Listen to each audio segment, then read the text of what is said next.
जय गुरुदेव। परम पूज्य बाबा जय गुरुदेव जी महाराज ने समय समय पर बहुत सी भविष्यवाणियाँ की हैं।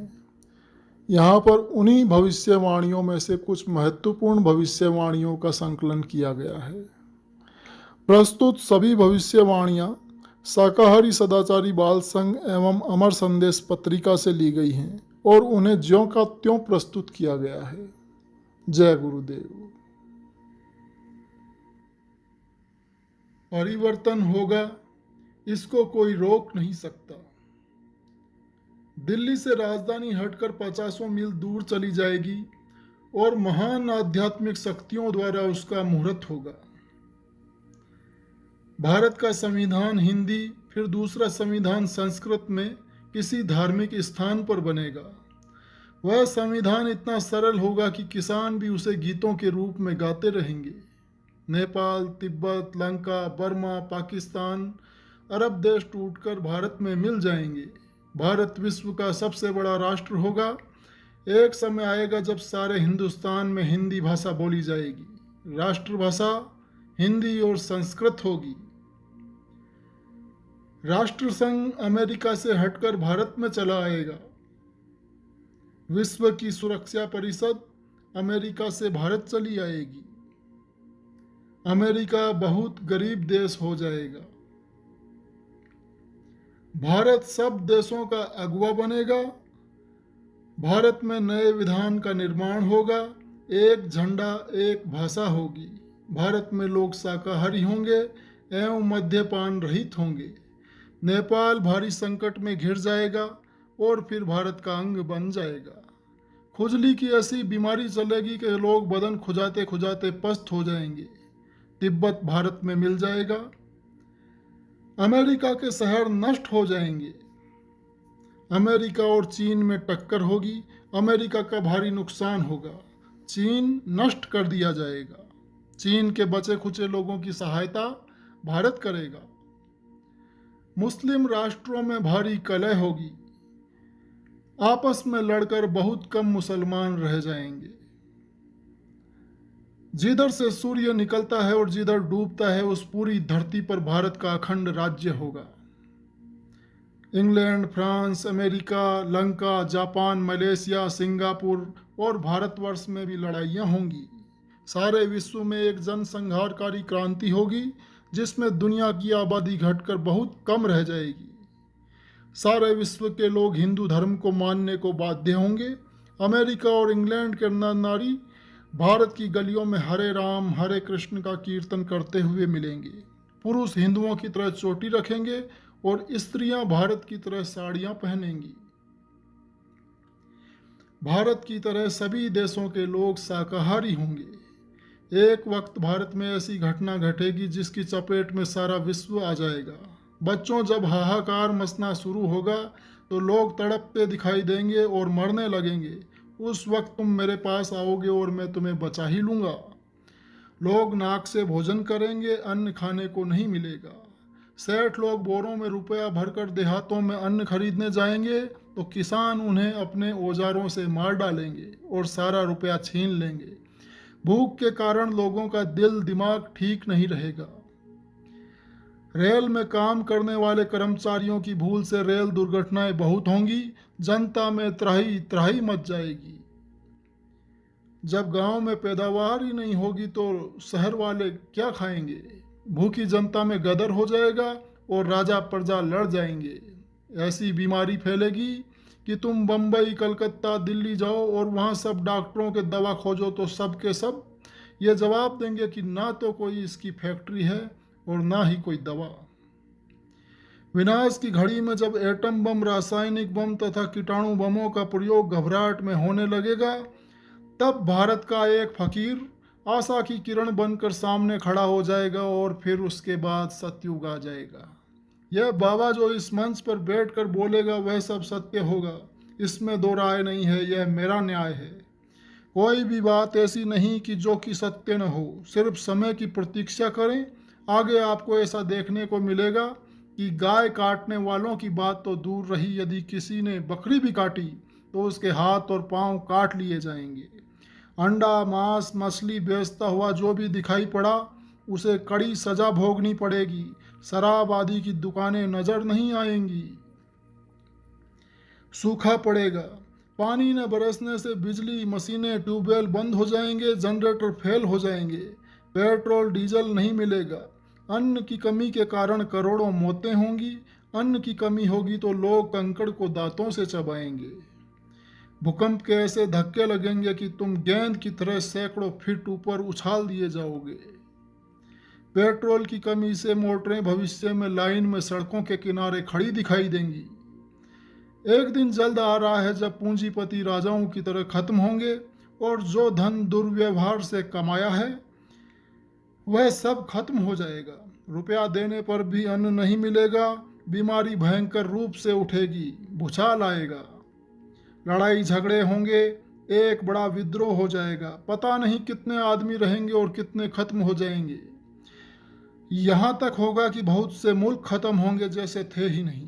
समुद्री तूफानों के आने से बहुत से छोटे छोटे शहर, गांव नष्ट हो जाएंगे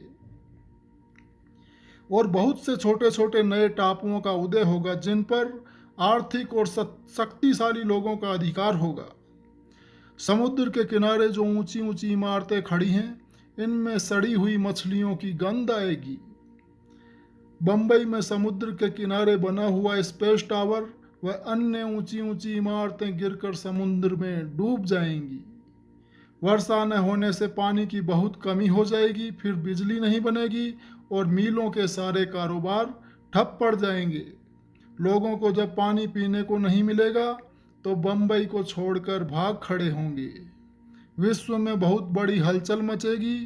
पहला नरसंहार पूरब में होगा, दूसरा पश्चिम में, फिर उसके बाद उत्तर में होगा और फिर दक्षिण में होगा। इसके बाद संहार शुरू हो जाएगा। इसे कोई रोक नहीं सकता। भविष्य में एक समय ऐसा आएगा कि आदमी को आदमी उठाने वाला नहीं मिलेगा।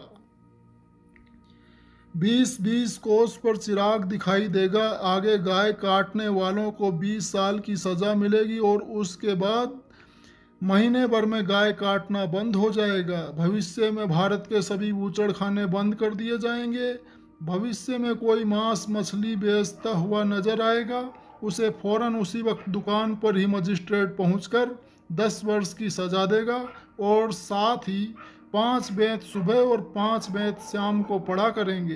कुछ दिनों के बाद यह समझ लो कि दुनिया फिर से बसाई जाएगी। भविष्य में पूरब का पाकिस्तान और फिर बाद में पश्चिम का पाकिस्तान समाप्त हो जाएगा। भविष्य में भारत का राष्ट्रपति, प्रधानमंत्री शाकाहारी सदाचारी होगा। भारत में सभी नग्न सिनेमा बंद कर दिए जाएंगे। भारत विश्व गुरु बनेगा। भविष्य में एमपी एमएलए का नाम बदल जाएगा। स्कूल से निकलने पर 1 महीने के अंदर ही लड़कों को नौकरी मिल जाएगी। रिश्वत संबंधी सूचना के बारे में कार्यालय खुलेगा। रिश्वत लेने वालों के नाम पते उसमें नोट किए जाएंगे। ऐसे हवाई जहाज बनेंगे कि 1 घंटे में आप अमेरिका जाकर 1 घंटे में वापस भारत लौट आएंगे। भारतवर्ष में विज्ञान का इतना बड़ा विकास होगा कि सारी दुनिया का सारा भौतिक विकास उसके सामने छोटा हो जाएगा और दुनिया के बड़े बड़े लोग इस प्रगति को देखकर दांतों तले उंगली दबाएंगे।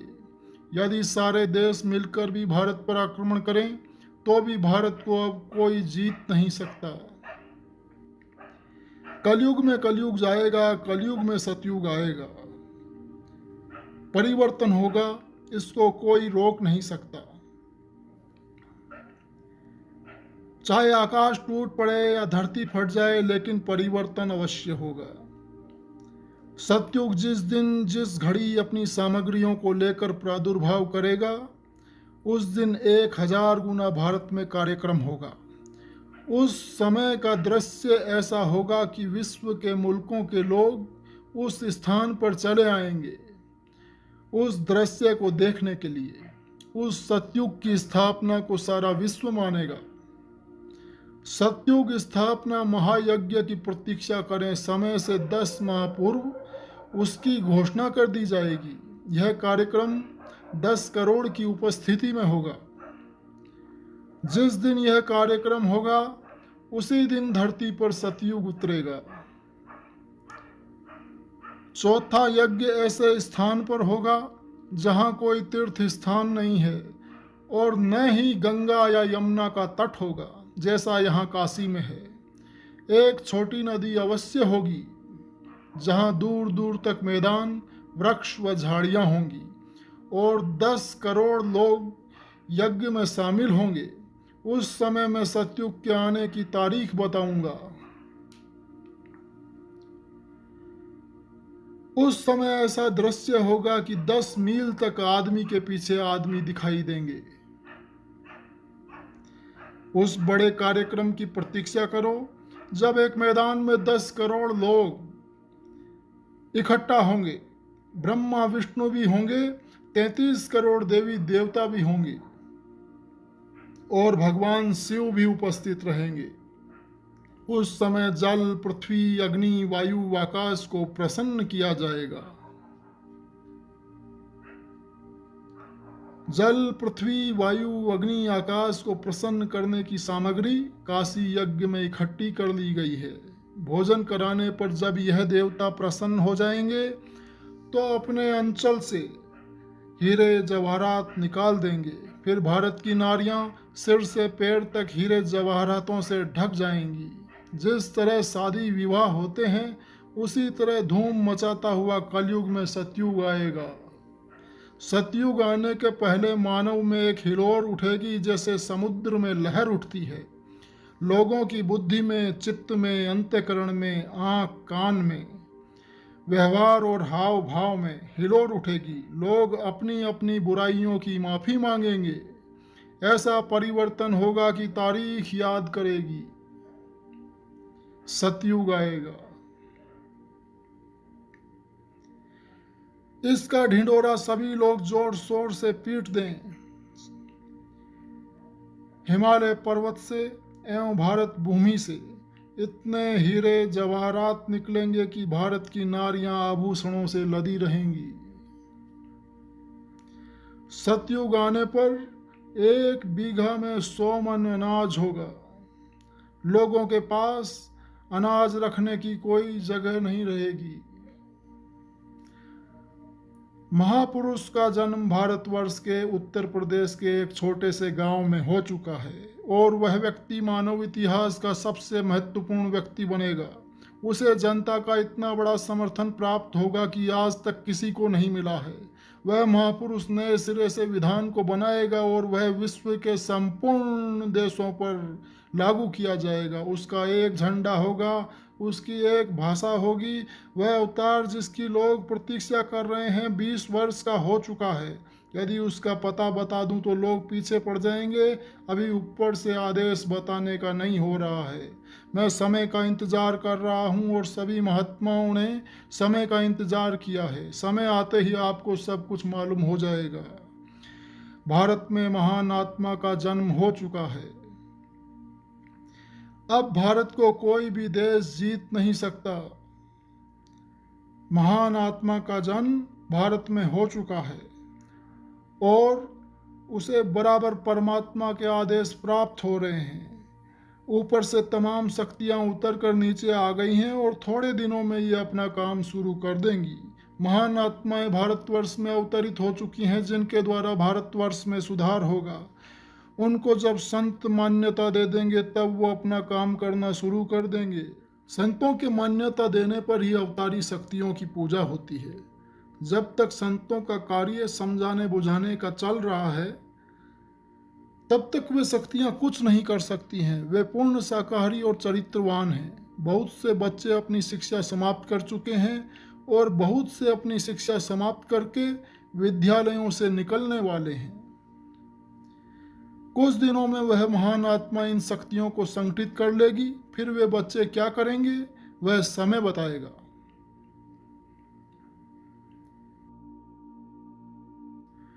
वह बच्चे जो शासन में आ रहे हैं वे बड़े त्यागी होंगे और न्याय करने में बड़े जालिम होंगे। न्याय के तख्त पर बैठकर वे अपने सगे संबंधियों को भी माफ नहीं करेंगे। इसलिए आप संभल जाएं। आगाह करना मेरा काम है, मानना न मानना आपका। ऐसे लोग पैदा हो गए हैं जो प्लेटफार्म पर आएंगे। संगठित होकर वे तुम्हारे बीच आ जाएंगे। शक्ति तो उनमें पहले से मौजूद है, केवल थोड़ा उभार देना होगा, फिर वे काम करने लगेंगे।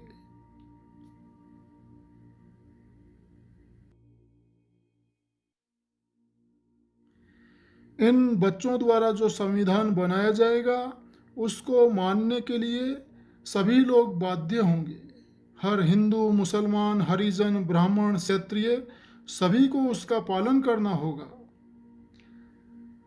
मैं मंच से जो बच्चों का, वीरों का आह्वान करता हूँ, वह मेरी आवाज़ यूं ही नहीं निकलती है। इस समय जहाँ जहाँ भी वे बच्चे हैं उनमें एक शक्ति का संचार होता है और उनमें जागृति आती है। उनमें इस बात की फुर्ना पैदा होती है कि अब कुछ कर दिया जाए। उन बच्चों के आने का समय निश्चित है और उसी समय देश की बागडोर उनके हाथों में चली जाएगी। महान शक्तियाँ जब कार्य क्षेत्र में उतरेंगी तो 50% टैक्स समाप्त हो जाएंगे। वे बच्चे जो आगे आने वाले हैं वे सच्चे सेवादार होंगे और गांव-गांव में घूमते उनकी जूतियां घिस जाएंगी। जब तक वे एक एक को रोटी नहीं देंगे, खुद रोटी नहीं खाएंगे। उन बच्चों की बातों को तुम्हें मानना होगा। वे बच्चे जिन्हें परमात्मा ने सृष्टि को सुधारने के लिए भेजा है, उन्हें बाबा जी को छोड़कर और कोई नहीं जानता है। बाबा जी ये गलती नहीं करेंगे कि उनके नाम और पहचान आपको बता दें और आप उनके ऊपर गोलियां चलवाने लगें। मुसलमानों की किताबों में लिखा है कि सतयुग आने के पहले 14वीं सदी के अंत में सृष्टि में भारी कोहराम मचेगा, हाहाकार मचेगा। उसी समय पर एक फकीर खुदा का पैगाम लेकर जमीन पर उतरेगा।